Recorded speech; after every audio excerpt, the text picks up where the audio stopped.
আজ আমাদের সামনে প্রেমেন্দ্র মিত্রের লেখা একটা অসাধারণ মনস্তাত্ত্বিক ধাঁধা বলা যায়, জঙ্গলবাড়ির বৌরানী। এক শ্রোতা আমাদের এই অডিও স্টোরিটি পাঠিয়েছেন, আর আমাদের আজকের কাজ হলো এর একেবারে ভেতরে ঢুকে দেখা। এটা শুধু একটা ভূতের গল্প নয়, আমার মনে হয় তার চেয়ে অনেক বেশি কিছু। আমাদের কাজ হলো এই গল্পের বিভিন্ন সূত্র ধরে বোঝা যে সেই রাতে ধলেশ্বরীর বুকে ঠিক কী ঘটেছিল। চলুন প্রথম সূত্রটা দিয়ে শুরু করা যাক, কথকের স্বপ্ন। হ্যাঁ, গল্পের শুরুটা তো খুবই রোমান্টিক, প্রায় ছবির মতো। কথকের বহুদিনের শখ, রবীন্দ্রনাথের ছিন্নপত্র পড়ার পর থেকে মনে গেঁথে যাওয়া একটা ইচ্ছে, পদ্মার বুকে একটা পানসি নিয়ে ভেসে বেড়ানো। শিলাইদহ, মধুকরের সপ্তডিঙ্গা, এই নামগুলোর মধ্যেই একটা কেমন ঘোর আছে। ঠিক তাই, মনে হয় যেন আমরাও সেই শান্ত সুন্দর জগতে চলে গেছি। কিন্তু লেখক প্রেমেন্দ্র মিত্র প্রথম অনুচ্ছেদেই সেই স্বপ্নে একটা ছোট্ট ধাক্কা দেন। তিনি বলেন, নদীটা পদ্মা নয়, ধলেশ্বরী, আর ছিন্নপত্রের পদ্মায় কচুরিপানার জঙ্গল ছিল বলেও তার মনে পড়ে না। এই ছোট ছোট বাস্তবতার আচরগুলো কি জানজে দেওয়া? অবশ্যই, এটা গল্পের মেজাজটা সেট করে দেওয়ার জন্য খুব জরুরি একটা কৌশল। লেখক শুরুতেই আমাদের বুঝিয়ে দিচ্ছেন যে এটা ছিন্নপত্রের রোম্যান্টিক জগৎ নয়, এখানে বাস্তবতা অনেক বেশি কঠিন, অনেক বেশি কর্কশ। কচুরিপানার ওই কুৎসিত জঙ্গলের মতো বাস্তবতার অসুন্দর দিকগুলো বারবার কথকের স্বপ্নকে চ্যালেঞ্জ জানাবে। আর সেই বাস্তবতার সবচেয়ে ভয়ঙ্কর চেহারা নিয়ে আসে গল্পের এক মূল চরিত্র। চরণ মাঝি, আমার তোর চেহারার বর্ণনা পড়েই কেমন অস্বস্তি হচ্ছিল। বলা হচ্ছে তার চামড়ায় অপার্থিব বিবর্ণতা, যেন সে অনেকদিন মাটির তলায় চাপা পড়েছিল। তার ওপর সে প্রায় কথাই বলে না। এই নীরবতাটাই যেন বেশি ভয়ঙ্কর। চরণ মাঝির ব্যাপারটা অসাধারণ, তাই না? লেখক ওকে প্রায় কোনো সংলাপই দেননি। ওর ওই পাথরের মতো নীরবতাই ওকে এতটা ভয়ঙ্কর করে তুলেছে। আমাদের মনই ওর নীরবতার শূন্য স্থানগুলো ভয় দিয়ে ভর্তি করে নেয়। এটা একটা ক্লাসিক হরার টেকনিক। যা দেখানো হয় না, তা যা দেখানো হয় তার চেয়ে অনেক বেশি ভয়ের। অন্য মাঝিরা কথা বলে, গান গায়, হইচই করে, তারা জীবন্ত, কিন্তু চরণ যেন একটা চলন্ত মূর্তি। একদম। মাঝরাতে কথক যখন কামরা থেকে বেরিয়ে তাকে হালের কাছে মিশরের মমির মতো বসে থাকতে দেখেন, সেই দৃশ্যটা ভোলা মুশকিল। কথকের মনে হয় এর চেয়ে কামরার ভেতরে অন্য মাঝিদের নিঃশ্বাসের শব্দ শোনাও ভালো। এই একাকিত্ব আর চরণের ওই পাথুরে উপস্থিতি দুটো মিলে একটা ভয়ের আবহ তৈরি হতে শুরু করে। আর সেই ভয়টা চরমে পৌঁছায় যখন বাকি সবাই কাছের এক গঞ্জে যাত্রা শুনতে চলে যায়। কথক হঠাৎ করেই আবিষ্কার করেন যে বিশাল ধলেশ্বরীর বুকে তিনি একেবারে একা। প্রথমে তার ব্যাপারটা বেশ রোমাঞ্চকর লাগে। তিনি ভাবেন, এমন নির্জনতা উপভোগ করার সুযোগ আর কবে হবে? কিন্তু খুব তাড়াতাড়ি সেই রোমাঞ্চটা ভয়ের রূপ নেয়। হ্যাঁ, চারপাশের পরিবেশটাই যেন বদলে যায়। ভাঙা চাঁদটা ফ্যাকাশে হয়ে আসে, নদীর জলটাকে রুগ্ন দেখায়, আর একটা অচেনা পাখির ডাককে কান্নার মতো শোনায়। লেখক এখানে পরিবেশটাকেই যেন ভয় দেখাচ্ছেন। ঠিক তখনই তো সেই ভাঙা প্রাসাদের মতো বাড়িটা দেখা যায়, আর এক নারী মূর্তি সাহায্যের জন্য ডাকতে থাকে। এখানে পরিবেশটাই একটা চরিত্র হয়ে উঠেছে। যা কিছু সুন্দর ছিল, চাঁদ, নদী, সবই কেমন যেন অসুস্থ, প্রাণহীন হয়ে গেছে। এটা গল্পের ভেতরের অসুস্থতারই একটা প্রতিফলন। আর ওই পাখির ডাকটা অশুভ কিছুর ইঙ্গিত দেয়। এই মঞ্চটা তৈরি করা হয়েছে বৌরানীর আগমনের জন্য। তার আবির্ভাবটা এতই আকস্মিক যে পাঠক বা শ্রোতা হিসাবে আমরাও কথকের মতোই চমকে উঠি। সেই মহিলা বৌরানী প্রায় পাগলের মতো ছুটে এসে পানশিতে ওঠেন। তার সাথে একটা অদ্ভুত দেখতে বাক্স। তিনি বলেন শ্বশুরবাড়ির লোকেরা তার গয়না কেড়ে নিতে চায়, তাই তিনি পালিয়ে এসেছেন। আমার একটা প্রশ্ন আছে, এই মুহূর্তে কথকের প্রতিক্রিয়াটা কিন্তু খুব স্বাভাবিক। তিনি একজন অসহায় মহিলাকে সাহায্য করতে চাইছেন। ঠিক, কথক এখানে একজন আধুনিক, শিক্ষিত, শহুরে মানুষের প্রতীক। তার কাছে একজন বিপদগ্রস্ত মহিলাকে সাহায্য করাটা স্বাভাবিক মানবিকতা। কিন্তু গ্রামবাংলার গভীরে যে অন্য এক বাস্তবতা, লোভ, হিংসা আর অতৃপ্তির গল্প লুকিয়ে আছে, সে সম্পর্কে তার কোনো ধারণা নেই। তিনি বৌরানীর গল্পটা সরলভাবে বিশ্বাস করে নেন। আর তারপরে সেই বাক্সটা খোলা হয়। ভেতরে রাশি রাশি হিরে, মুক্ত, জড়োয়া গয়না। কিন্তু কথক যেভাবে বর্ণনাটা দিয়েছেন সেটা খুব অদ্ভুত। তিনি গয়নাগুলোকে জড়বস্তু হিসেবে দেখছেন না। তার মনে হচ্ছে বাক্সের ভেতর থেকে একরাশ সাপের চোখ যেন জ্বলে উঠল। আপনি খুব গুরুত্বপূর্ণ একটা পয়েন্ট ধরেছেন। গয়নাগুলো এখানে শুধু সম্পদ নয়, ওগুলো যেন লোভের জীবন্ত প্রতীক, সাপের চোখের মতো, যা সম্মোহন করে এবং ধ্বংস করে। আর ঠিক সেই মুহূর্তে দরজায় একটা শব্দ হয়, আর চরণ মাঝির ছায়া দেখা যায়। কথক দেখেন চরণের চোখেও সাপের মতো হিংস্র লোভের ঝিলিক। এতক্ষণ পর্যন্ত ভয়টা ছিল পরিবেশকে ঘিরে, একটা অস্বস্তিকর অনুভূতি।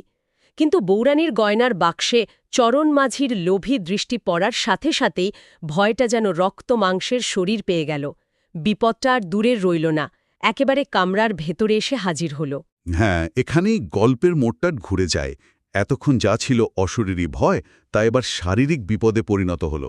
আর এই বিপদটা কথকের একেবারে নিয়ন্ত্রণের বাইরে। তিনি চরণকে নৌকা থামাতে নির্দেশ দিতে যান, কিন্তু দেখেন নৌকা আগেই চলতে শুরু করেছে। চরণ যেন তার মনের কথা আগেই জেনে গেছে। আর তারপরই কথক বুঝতে পারেন নৌকাটা ভুল দিকে যাচ্ছে। চরণ হাল ছেড়ে দিয়ে কামরার দরজার দিকে এগিয়ে আসছে, যমদূতের মতো। বৌরানী ভয়ে চিৎকার করে বাক্সটা আঁকড়ে ধরেন। কথক যখনই আটকাতে যান, চরণ এমন এক ঘুষি মারল যে সে ছিটকে কাঠের মেঝেতে গিয়ে পড়ল। আচ্ছা, এখানে কথকের ওই আচ্ছন্ন অভিভূত অবস্থাটা খুব গুরুত্বপূর্ণ। তিনি অজ্ঞান হননি, কিন্তু তার নড়াচড়া করার বা চিৎকার করার ক্ষমতা নেই। চোখের সামনে সবটা দেখছেন একটা ঘোরের মধ্যে। এটাকে কি আমরা শুধু একটা শখ হিসেবে দেখব, নাকি এটা একটা কি বলে আনরিলায়েবল ন্যারেটর বা অনির্ভরযোগ্য কথকের ইঙ্গিত? পুরো ঘটনাটাই কি তার মনের ভেতর ঘটছে? লেখক এই সম্ভাবনাটা খোলা রেখেছেন, যা গল্পটাকে আরও জটিল করে তোলে। এটা একটা ইন্টারেস্টিং পয়েন্ট, কারণ পুরো ঘটনাটা আমরা তার দৃষ্টিকোণ থেকেই দেখছি। তিনি অসহায়ভাবে দেখছেন চরণ বৌরানীকে বাক্সশুদ্ধ ঠেলে নৌকার কিনারায় নিয়ে যাচ্ছে, আর শেষ মুহূর্তে বৌরানী একটা অবিশ্বাস্য কাজ করেন। তিনি শেষ শক্তি দিয়ে বাক্সটাকে জড়িয়ে ধরে চরণকে নিয়েই জলে ঝাঁপ দেন। চলুন এক মুহূর্তে এখানে থামি। ভাবন একবার সেই দৃশ্যটা। নিস্তব্ধ রাত, ধলেশ্বরীর কালো জল, আর দুটো লোভী আত্মা, একজন গয়নার লোভে, অন্যজন হয়তো জীবনের লোভে, একসাথে অতলে তলিয়ে গেল।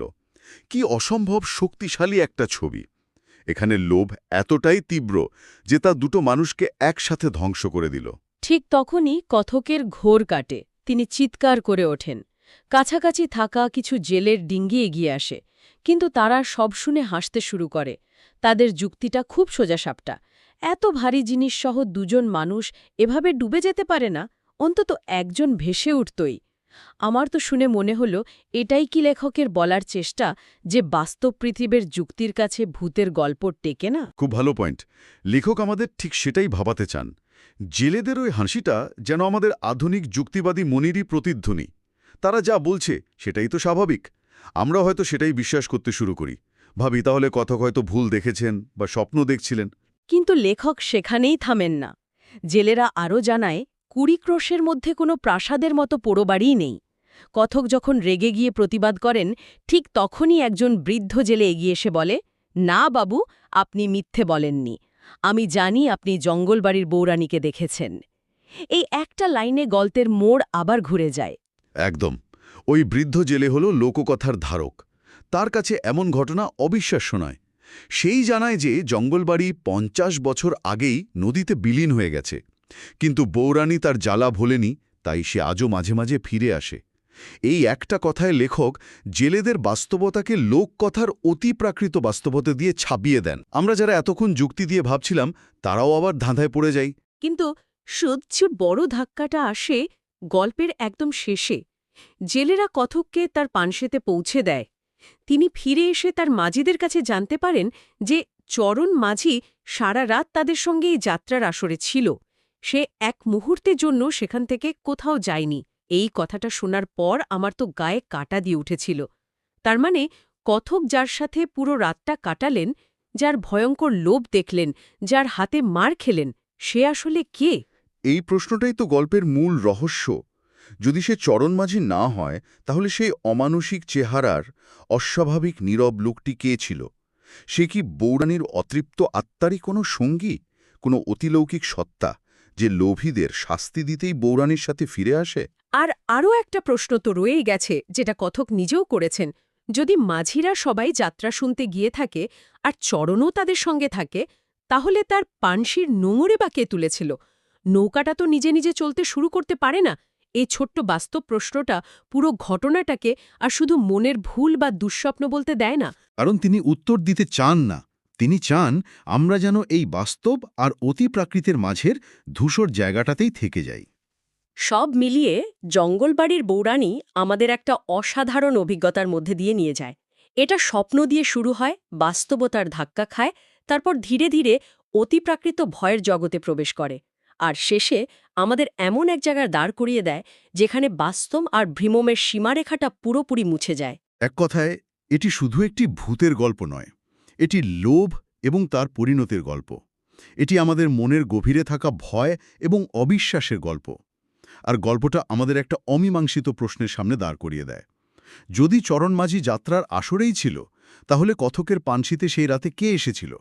সে কি সত্যিই বৌরানীর অতৃপ্ত আত্মার সঙ্গী কোনো অশরীরই, নাকি পুরো ঘটনাটাই ছিল প্রবল শীতে একাকিত্বের কারণে কথকের মস্তিষ্ক প্রস্তুত এক ভয়ঙ্কর বিভ্রম? এই প্রশ্নটাই গল্পটিকে এত বছর পরেও জীবন্ত আর প্রাসঙ্গিক করে রেখেছে।